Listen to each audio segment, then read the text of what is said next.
How to stop overthinking everything. Let's talk about something that we all do, but few of us want to admit out loud. Overthinking. You know the feeling, right? You're lying in bed replaying a conversation from 3 days ago. Did I say the wrong thing? Did they think I was rude?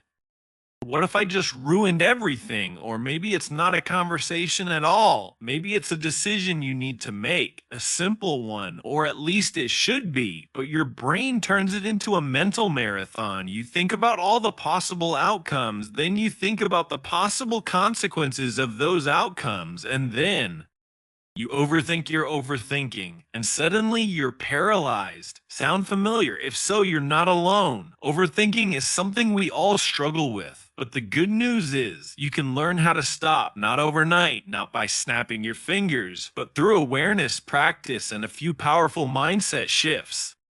You can take back control. So let's break it down. Why we overthink. Overthinking is often rooted in fear. Fear of making the wrong choice. Fear of being judged. Fear of failure. Or even fear of success. Our brains evolved to protect us, to scan for danger, to play out scenarios just in case.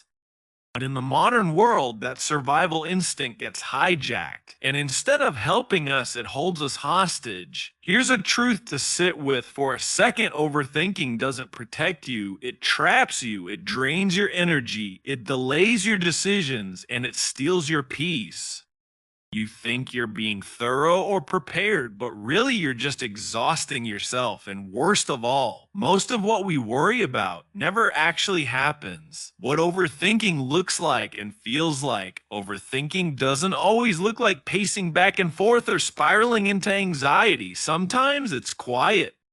It looks like procrastination, like endlessly researching options, like rereading the same email over and over again before you send it. It sounds like, what if I mess this up? What if they don't like me? What if this isn't the perfect time? It feels like tension in your shoulders, like a tight chest, like mental fog that won't clear. And here's the real kicker. The more you overthink, the harder it becomes to trust yourself. And the harder it is to trust yourself, the more you overthink. It's a loop, and a vicious one. How to start letting go? Okay. So, how do we get out of the loop? It starts with this simple realization: you are not your thoughts. Just because a thought pops into your mind doesn't mean it's true, and it doesn't mean it deserves your attention. Start by practicing awareness. Catch yourself in the act. Oh, I'm spiraling again. Say it without judgment, like a narrator noticing what's happening in the scene. You don't need to stop the thought right away. Just notice it. That's the first step to taking away its power. Next, shift your focus to action. When you feel stuck in your head, ask, what's one small thing I can do right now? Not a perfect thing, not the best thing, just a step. Action breaks the cycle of overthinking. It gives your brain something to do, and momentum, even a little bit, builds confidence. Train your brain differently.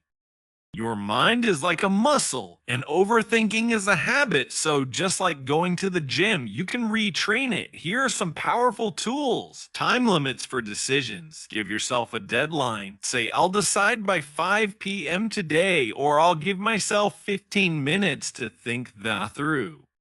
It adds gentle pressure that keeps you moving forward. Journaling. Get your thoughts out of your head and onto paper. When you see them written down, they lose their power. You might even laugh at how irrational some of them sound. Mindfulness. Even 3 minutes of stillness can help. Focus on your breath.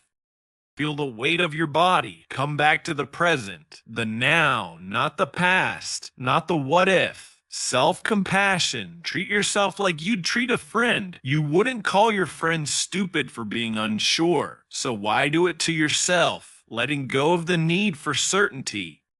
Overthinking thrives on the idea that somehow, if you just think enough, you'll find the perfect answer. But here's a liberating truth: there is no perfect decision, there's no guaranteed outcome. Life is messy, unpredictable. You'll never have all the information, but you don't need to. You just need enough clarity to take the next step and then the next one. And trust that if you mess up, you'll figure it out because you will. You always have final thoughts. Overthinking is loud, but clarity is quiet. And when you learn to turn down the volume of doubt, you create space for trust, intuition, and peace to rise. You don't need to have everything figured out. You just need to start, to breathe, to act, to trust that whatever happens, you'll handle it because you can.